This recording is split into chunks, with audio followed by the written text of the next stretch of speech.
think the first is, depending on how well you want to do, and particularly if you're starting a company, you need to work super hard.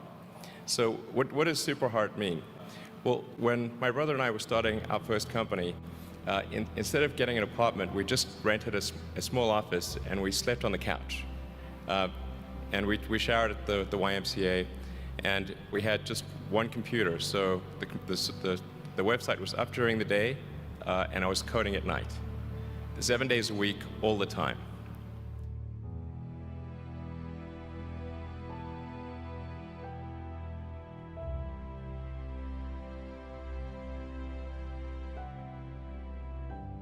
Work hard like every waking hour. That's the thing I would say particularly if you're starting a company.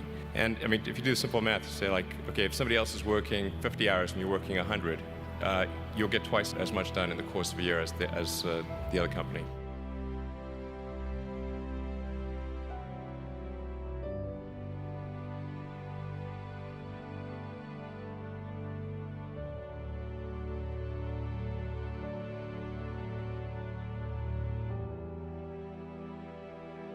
I think too is you got to make sure that whatever you're doing is a great product or service. It has to be really great. And I go back to what I was saying earlier, where if you're a new company, I mean, unless it's like some new industry or new market if it's an untapped market, then you have more ability the standard is lower for your product or service. But if you're entering anything where there's an existing marketplace against large entrenched competitors, then your product or service needs to be much better than theirs. It can't be a little bit better, because then you put yourself in the shoes of the consumer and they say, why would you buy it as a consumer? You're always going to buy the trusted brand unless there's a big difference.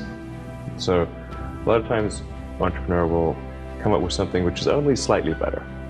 And it can't just be slightly better. It's got to be a lot better.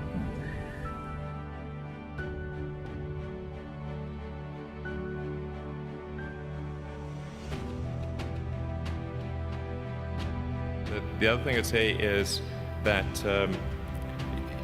if you're creating a company or if you're joining a company, the most important thing is to attract great people. So either join a group that's amazing, that you really respect, or if you're building a company, you've got to gather great people. I mean, all a company is a group of people that have gathered together to create a product or service.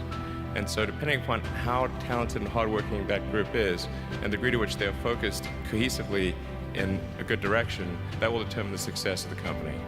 So do everything you can to gather great people if you're creating a company.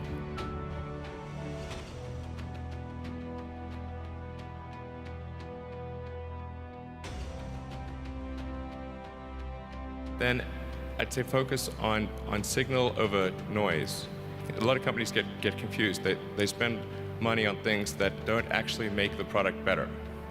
So, for example, at Tesla, we've never spent any money on advertising. We put all of the money into R&D and manufacturing and design to try to make the car as good as possible. And I think that's the way to go. So for any given company, just keep thinking about, are these efforts that people are expending, are they resulting in a better product or service? And if they're not, stop those efforts.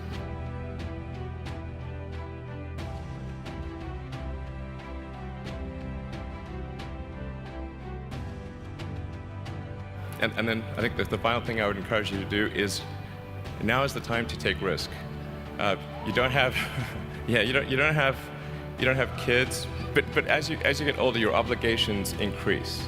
And once you have a family, you start taking risk not just for yourself, but for your family as well. It gets much harder to do things that might not work out. So now is the time to do that before you have those obligations. So I would encourage you to take risks now. Do something bold. You won't regret it.